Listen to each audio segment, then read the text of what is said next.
Hello दोस्तों, नए भेष में आ रहे हैं चीनी जासूस, कैसे होगी पहचान। आप तो यह जानते ही होंगे कि अमेरिका से लेकर यूरोप और पूरे एशिया में चीन अपना दबदबा बनाने में लगा हुआ है। एक खबर यह भी आई थी कि चीन ने दुनिया भर में इलीगल पुलिस स्टेशन खोल रखे हैं ताकि वहां अपने तरीके से प्रोपेगेंडा फैला सके। एक ऐसा ही हथियार तैयार किया है जिसका नाम है यूनाइटेड फ्रंट वर्क डिपार्टमेंट, जिसको शॉर्ट फॉर्म में हम UFWD कहते हैं। चीन के राष्ट्रपति शी जिनपिंग ने इसे एक जादुई हथियार बताया है। असलियत में चीन हर वक्त उन देशों के भीतर अपना बेस तैयार करने में लगा रहता है जो उसकी हाँ में हाँ नहीं मिलाते। UFWD इसे जादुई हथियार क्यों बताया गया है? भारत ने UFWD का काउंटर करने के लिए क्या किया है, जानने के लिए इस वीडियो को एंड तक बने रहिएगा। क्या है ये यूनाइटेड फ्रंट वर्क डिपार्टमेंट? साल 2017 में कम्युनिस्ट पार्टी के 19वें सम्मेलन में चीन के राष्ट्रपति शी जिनपिंग ने एक जादुई हथियार का जिक्र किया। उन्होंने कहा है कि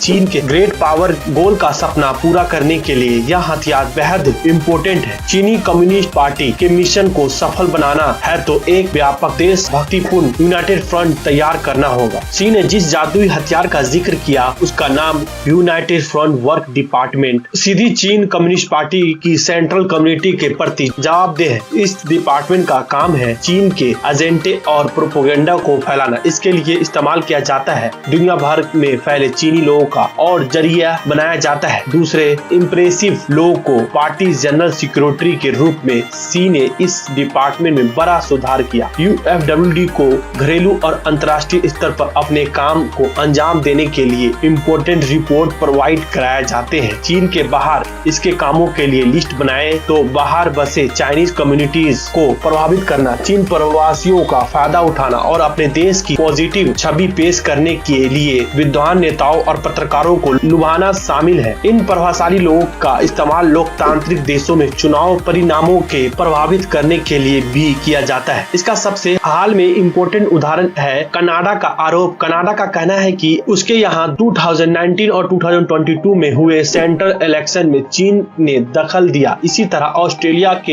ex prime minister Malcolm Turnbull कह चुके हैं कि उनके देश के मामलों को चीनी कम्युनिस्ट पार्टी ने प्रभावित करने का प्रयास किया। यूनाइटेड फ्रंट वर्क डिपार्टमेंट की एक और फ्रॉड पकड़ा गया है। इसकी ओर से विदेशी विश्वविद्यालय में चीनी छात्र भेज दिए जाते हैं। इन छात्रों का टास्क होता है दूसरे चीनी छात्रों की एक्टिविटीज पर नजर रखना और उसके बारे में चीनी एम्बेसी में जानकारी पहुंचाना। साथ ही इन लोगों को दलाई लामा जैसी शख्सियतों के खिलाफ विरोध प्रदर्शन करने जैसी जिम्मेदारी भी दी जाती है। अगर भारत की बात करें तो वह अभी तक चीन के यूनाइटेड फ्रंट स्ट्रेटेजी से काफी हद तक बचा हुआ है। फिर भी हिंदुस्तान के भीतर चीनी एम्बेसी UFWD एक्टिविटीज के मेन सेंटर के रूप में उभर रहा है। भारत में आम लोगों के बीच चीन की छवि को बेहतर दिखाने के लिए इस्तेमाल हुआ है। इसका सोशल मीडिया प्लेटफॉर्म और दूसरे तरीकों का उपयोग किया जा रहा है। ताइवान और वन चाइना पॉलिसी जैसी मामलों में चीन के पक्ष में माहौल बनाने की कोशिश की है। वन चाइना पॉलिसी क्या है? चीन की एक पॉलिसी का नाम है जिसके तहत वह ताइवान को अपना हिस्सा मानता है। चीन का मानना है कि चीन एक राष्ट्र है और ताइवान उसका हिस्सा है। जिस तरह हांगकांग और मकाऊ चीन के अधिकार क्षेत्र में आते हैं। हालांकि ताइवान चीन की वन चाइनीज पॉलिसी को नहीं मानता और अपने आप को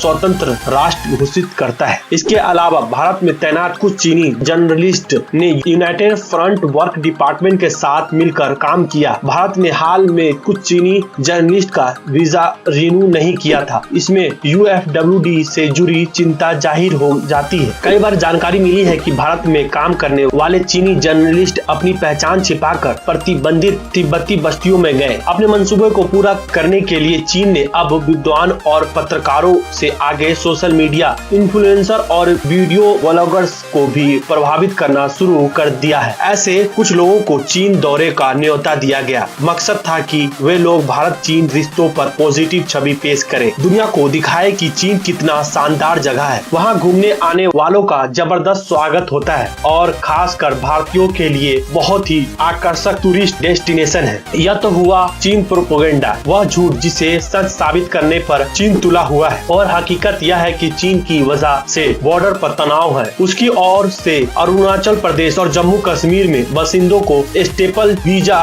जारी किया जाता है। चीन के झूठ को बेनकाब करने और फैलने से रोकने के लिए भारत ने कुछ कदम उठाए। मसलन टिकटॉक जैसी विवादास्पद चीनी ऐप्स पर प्रतिबंध, देश में हुई 5G ट्रायल्स पर रोक, चीनी निवेश की गहन जांच और चीनी विद्वानों जर्नलिस्ट के लिए कड़े वीजा नियम। इसके अलावा भारत ने कहा है कि चीन के बजाय मंदारिन शिक्षकों की नियुक्ति ताइवान से की जाए। साल 2020 में गलवान संघर्ष हुआ था। इसके बाद से भारत के लोगों को प्रभावित करने की चीन की पावर काफी कम हो गई है। हाल में ही प्यू सर्वे की नतीजे से इसका पता चला है। उसे सर्वे में 67% भारतीयों ने चीन के खिलाफ विचार जाहिर किए थे। भारत में इस साल आम चुनाव होना है, नजर रखनी होगी कि उस पर चीन नजर न लगा पाए। तो दोस्तों, अगर आपको यह वीडियो पसंद आया होगा तो ऐसी वीडियो देखने के लिए इस चैनल को लाइक एंड सब्सक्राइब करें। मिलते हैं आपको नेक्स्ट वीडियो में, तब तक ले थैंक यू।